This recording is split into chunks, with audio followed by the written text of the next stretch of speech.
I met Nick Sutton, an inmate on Tennessee's death row, through my mother, who started writing him several years ago.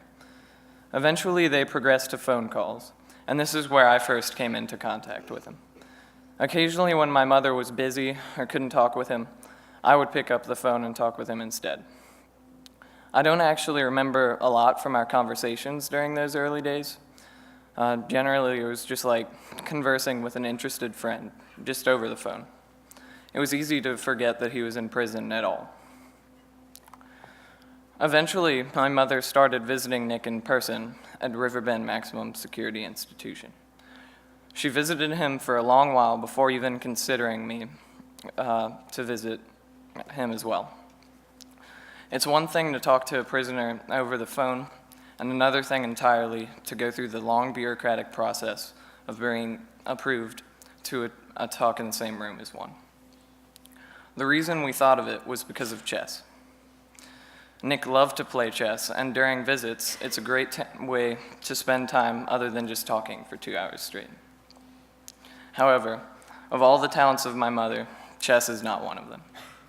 I had been in a chess club back in 3rd grade when I was at Lausanne, and so my mother asked me to teach her. Instead, we ended up just signing me onto the visitation list of Nick. I have a file down at the prison that has my picture, fingerprints, and signature.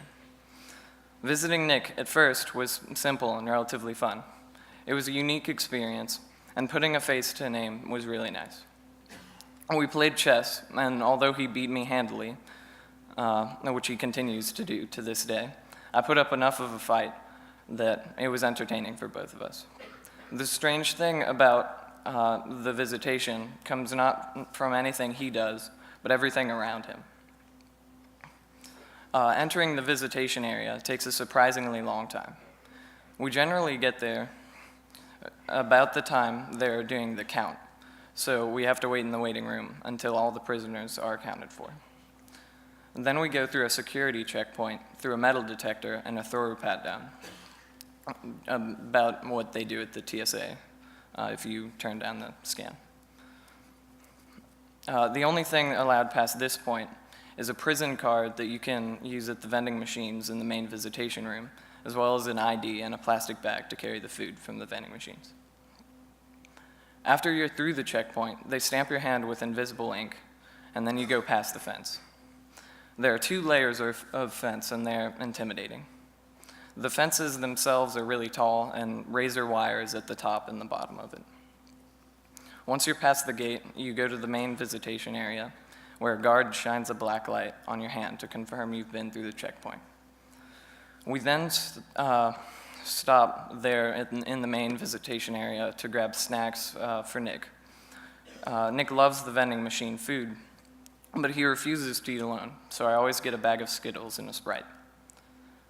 Because Nick is on death row, we have to go past the main visitation area and down to the death row cell block, which is the furthest down. There are separate rooms for private visitations that look a bit more like the movies, with glass panes and phones connecting the 2 sides.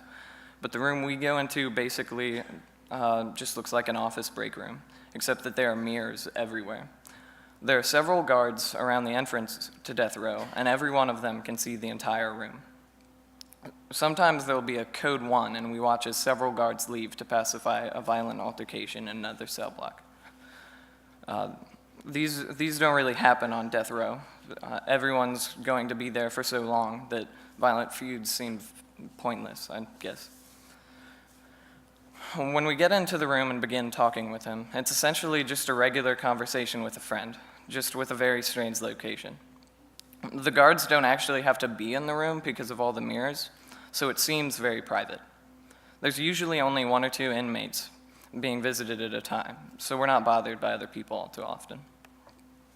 We usually start off just talking about my family. Things don't change too often in the prison, and so most of the new stuff comes from our end. We talk about the new job my sister has or how my other sister's marriage is going. Casual, simple stuff.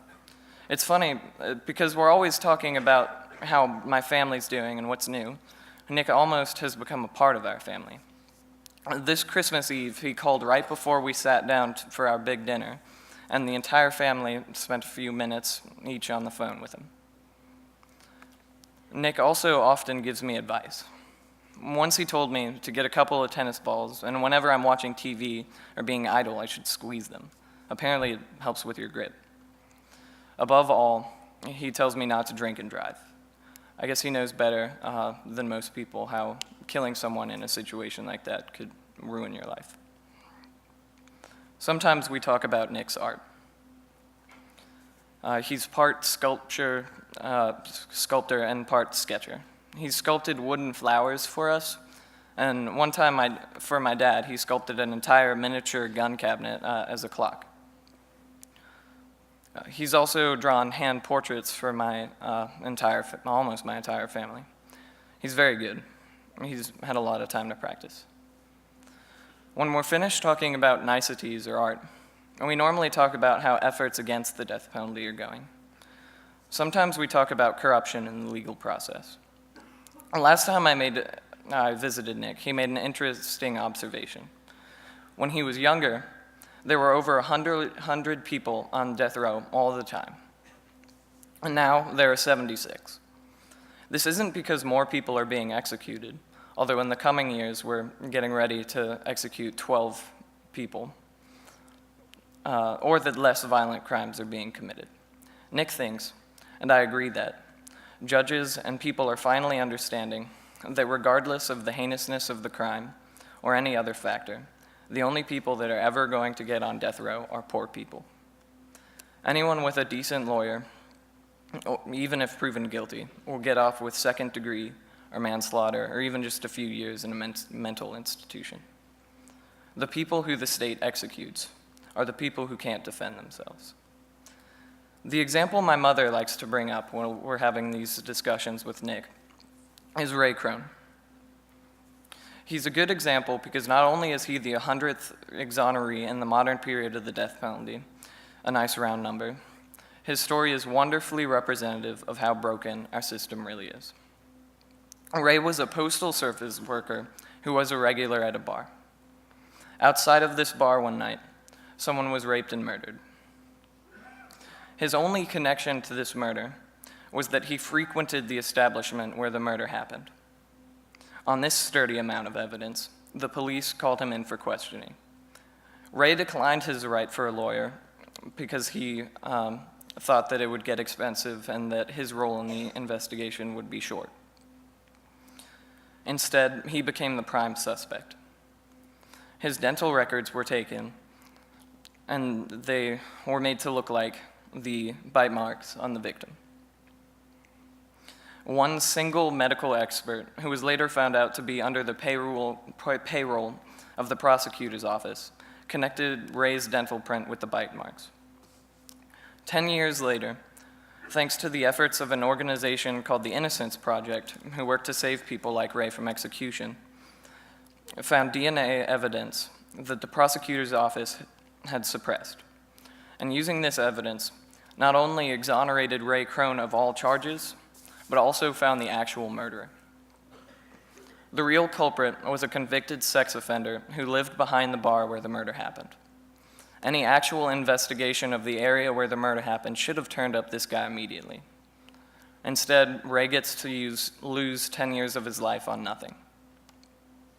We like to talk about Ray's story in particular because it is such an excellent example of how people are taken advantage of by our corrupt system. The statistic we often bring up in these discussions is 1 for 10. For every 10 executions in the United States, there has been 1 exoneration, which means someone's been set free because they were found innocent. That's pretty crazy, especially when you consider how hard it is to get a chance to be exonerated. Philip Workman, the first man I held vigil for years ago, had statements recorded from the judge and 5 out of the 12 jury members that if they had been presented the evidence that was available when he was approaching execution when his trial originally occurred, they would have voted not guilty.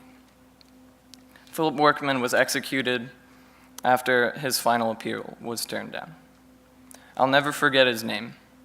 He was the first innocent man I held a sign for while our state murdered him.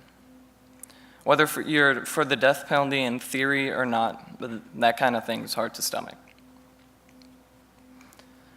November 17th, 2015. It's an important date for me, and especially for Nick.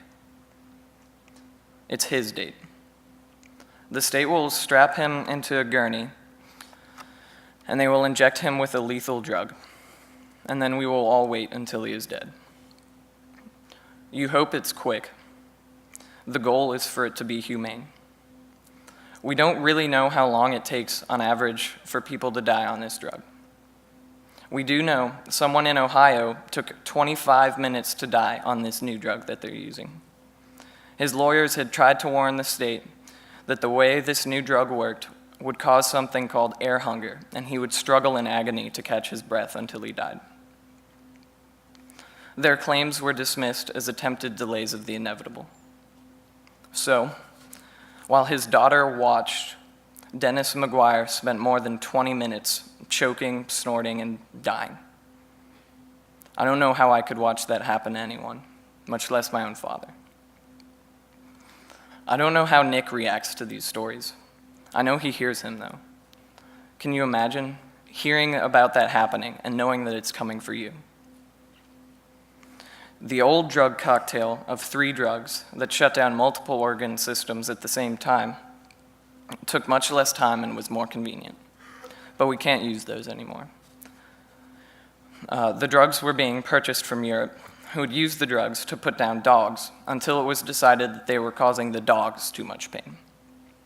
So, ever resourceful, the United States decided we could use their pet euthanasia cast-offs to murder our citizens. This was about the time we stopped using the electric chair because it kept setting people on fire. When the European manufacturers found out that their drugs were being used to kill people, they halted the sales to the United States. They're pretty against the death penalty, judging by the fact that not a single European country still has it. Interestingly enough, having an actively used death penalty puts us in a club with China, Iran, Iraq, North Korea, and a handful of other Middle Eastern and African countries. It's funny how somehow we're the only Western country who didn't get the memo that we weren't going to kill our own citizens anymore. So where does that leave Nick and I? I'm going to keep fighting. I'll keep going to meetings, writing my representatives, hearing stories of the people whose lives continue to be destroyed by the state. If you want to help, or at least get to know the issue a little more than I can tell you in just 20 minutes, shoot me an email, catch me in the hallways. The organizations against the death penalty in our area are going to be lighting up with activity during the next few years, during this new push to execute with the dozen people. There's actually an event on February 5th, and I can give you a flyer if you're interested in coming to that. If you really want to know more about the death penalty, there are people who are willing to teach you. And that's the side of things I'll be a part of. Nick is at peace with the idea of his death. He told me a few months ago something that I'll never forget as long as I live. To end the presentation, I'm just going to quote directly from him. "I'm at peace with it now. I'm not delusional. I know I'm in a tight spot. But I believe that in the end, that will just be a portal or an opening into the greatest adventure of my life. And if not, then there'll be nothing. And I'm okay with that. My biggest sadness is that I'll be leaving behind such great friends and family. I've screwed up pretty big in this life, and I just hope I can do better in the next. Thank you."